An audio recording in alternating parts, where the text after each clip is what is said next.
Well, firstly, the speakers were of very high calibre, as always at these events. I think the key themes are how far the leading companies in this space really are in terms of what they intend to do about embracing the low carbon economy. There's always lots of debate at these events, which suggests that there's a lot of perhaps confusion or indecision about all of the choices that are available. But it is clear from the ones who are speaking and are leading this process that there's lots of activity already underway, and that I think perhaps there are a lot of people who maybe are a little bit behind in terms of where they need to be.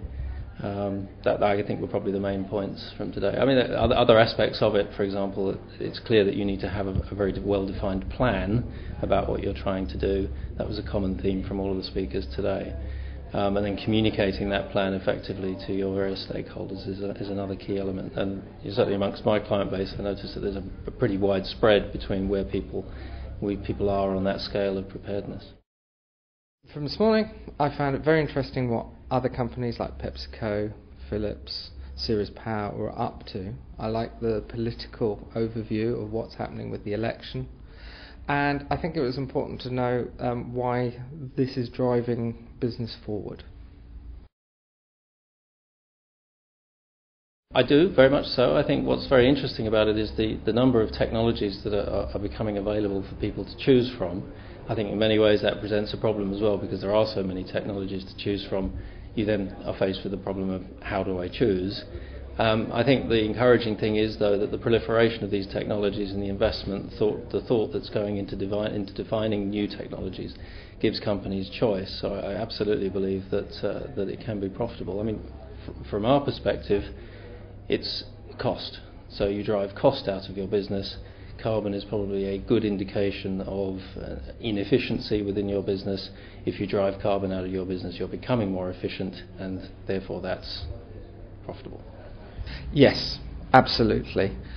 We've seen it ourselves at Logica. In the first 2 years of our low carbon programme, we saved £10 million in just the UK alone, and we reduced our emissions by about 15%.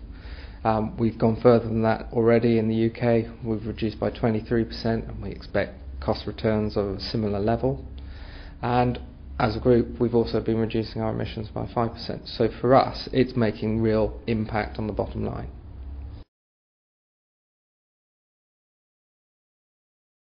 Primarily, I think it's important to have proper goals and a proper strategy. That sounds very easy to say. It's kind of obvious. Of course, that's what you do.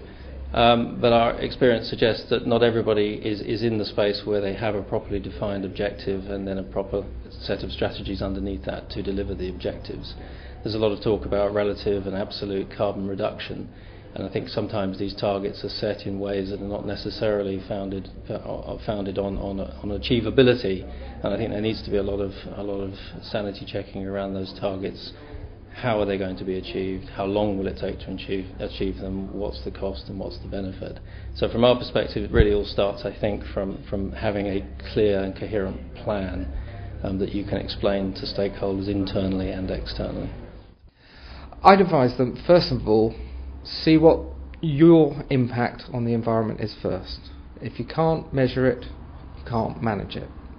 Secondly is see where your consumer, where your business market is, and then understand, okay, what are the opportunities there for me, and also what are the risks of not adapting to a low carbon business world.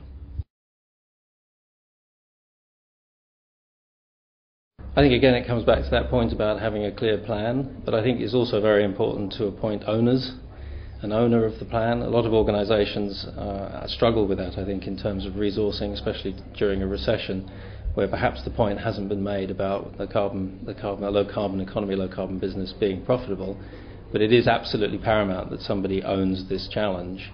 Otherwise, it is very, very difficult to get different stakeholders together. So again, it comes back to the planning piece, but particularly appointing owners. And then, as one of the panelists mentioned today, there are lots of external advisors who can help try to organise the complexity of the market into a clear action plan. And that tends to attract investors in your business. But without that clear plan where you can clearly explain what it is that you're trying to achieve, the investment might be a little slow in forthcoming.